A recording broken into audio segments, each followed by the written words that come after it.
రాజమండ్రిలో.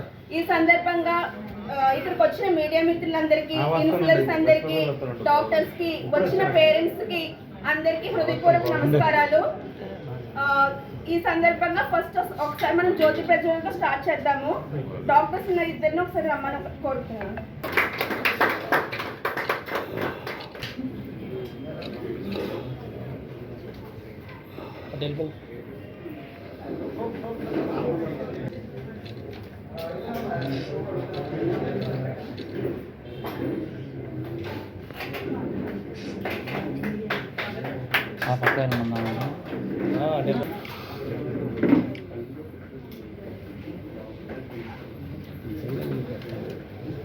ముఖ్యంగా మన గెస్ట్ పేరెంట్స్ వచ్చిన వాళ్ళకి, తర్వాత మీడియా ప్రతినిధులకి, కపుల్స్, ట్రీట్మెంట్ కోసం వచ్చిన కపుల్స్, అలాగే మన స్టాఫ్ అందరికీ కూడా ఈరోజు వరల్డ్ ఐవీఎఫ్ డే శుభాకాంక్షలు.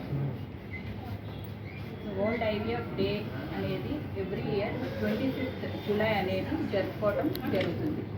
ఈ వరల్డ్ ఐవీఎఫ్ డే సెలబ్రేషన్స్ అసలు దీని యొక్క ప్రాముఖ్యత ఏంటంటే, సో జూలై 25th 1978 ఇయర్లో యూకేలో ఫస్ట్ ఐవీఎఫ్ బేబీ అనేది డెలివరీ అయిందన్నమాట. ఆవిడే Louis brown. So scientist, pioneers Robert Edwards, Patrick Steptoe వాళ్ళ యొక్క కృషితోటి లూయి బ్రౌన్ అనే ఫిమేల్ చైల్డ్ అనేది బర్త్ ఇవ్వడం జరిగింది. సో దాన్ని మనం every year world IVF day కింద సెలబ్రేట్ చేసుకుంటున్నాం. సో దీనికి ఒకటి scientist, pioneers, doctors and also infertility seek చేస్తున్న కపుల్స్ కూడా వీళ్ళ యొక్క కృషి వల్ల మనం ఈరోజు మిరాకిల్స్ అనేది చూస్తున్నాం.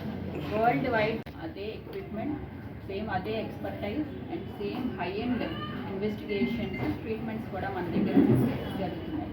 So it is a celebration to all of us.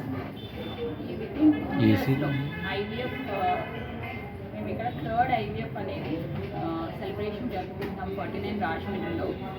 So ఈ 2 yearsలో మేము ఆల్మోస్ట్ క్రాస్ 500 ఐవీఎఫ్ సైకిల్స్ అనమాట.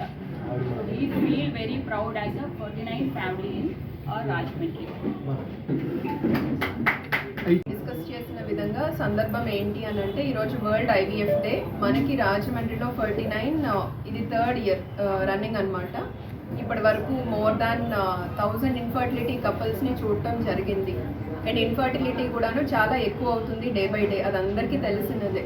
ఇప్పుడు మనకి చూసుకున్నట్లయితే ఆంధ్రాలో ప్రతి కపుల్కిను fertility rate, total fertility rate అనేది 1.7 ఉంది. అంటే ఒక కపుల్కి ఆన్ అన్ యావరేజ్ 1.5 కింద కన్సిడర్ చేస్తామన్నమాట.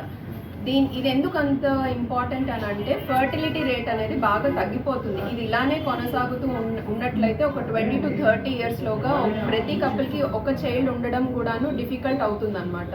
దీని వలన యూత్ ఎవరైతే ఉంటారో, యంగ్ యాక్టివ్ పాపులేషన్ తగ్గిపోయి ముసలి వాళ్ళు ఎక్కువ అవ్వడము, ఓవరాల్గా కెపాసిటీ ఆఫ్ ద పాపులేషన్ అనేది తగ్గిపోతుంది. వర్కింగ్ పాపులేషన్ అవ్వనివ్వండి, రిప్రొడక్టివ్ యాక్టివ్గా ఉన్న పాపులేషన్ అవ్వనివ్వండి, ఎకానమీ కూడా బాగా ఎఫెక్ట్ అవుతుంది ఇలా అయినట్లయితే. అందుకనే ఇప్పుడు అడ్రస్ చేయడం ఈ ఇష్యూని అన్నది చాలా ఇంపార్టెంట్.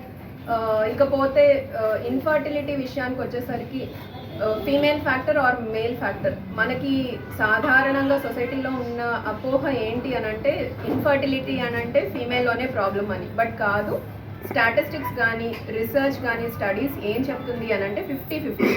మన దగ్గరకు వచ్చే పేషెంట్స్లో 50% మంది మగవారి లోపం వలన పిల్లలు కలగకుండా బాధపడుతున్నారు. వాళ్ళందరూ కూడాను ఫీమేల్లోనే లోపం ఉంది అనుకుని వదిలేస్తున్నారు అనమాట. నెక్స్ట్ ఏంటి అని ట్రీట్మెంట్ చేయించుకోకుండా. ఇది one of the important thing. Next వచ్చేసరికి మన 49లో రాజమండ్రిలో ఇది 3rd year అవ్వటం, ఇంతమంది ఇన్ఫర్టైల్ కపుల్స్కి ఇప్పుడు మీరు చూసినట్లయితే ఇక్కడ కూడాను చాలామంది విత్ బేబీస్ వచ్చారు. డెలివరీ అయ్యి వాళ్ళ పిల్లలతోని వచ్చి మనతో ఈ సెలబ్రేషన్ని పార్టిసిపేట్ చేసుకుంటూ ఉన్నారనమాట. And coming to 49, not only treatment, research పరంగా కూడాను క్లినికల్ రీసెర్చ్ అంటే ఏంటి అని అంటే ఇప్పటి వరకు మనం ట్రీట్మెంట్ చేసే విధానాలు ఎలా ఉన్నాయి, ఏ ఏరియాలోనైనా మనం మెరుగుపరుచుకోగలుగుతామా, ల్యాబ్ ఎలా ఉంది, మన ల్యాబ్ ఎక్విప్మెంట్ కానీ అడ్వాన్స్డ్ వరల్డ్ క్లాస్ టెక్నాలజీ ఏదైతే వాడుతున్నామో ఏ ఏరియాస్లో బెటర్ అవ్వగలమా, ఇదంతా కూడాను ప్రోటోకాల్స్ ఫిక్స్ చేయడం, ఇవాల్వ్ అవుతూ ఉంటామన్నమాట. అందుకనే క్లినికల్ ఎక్సలెన్స్తో పాటు రీసెర్చ్ కూడా 49లో ఉందన్నమాట. సో ఇవి మనకున్న అడ్వాంటేజెస్ బ్రీఫ్గా.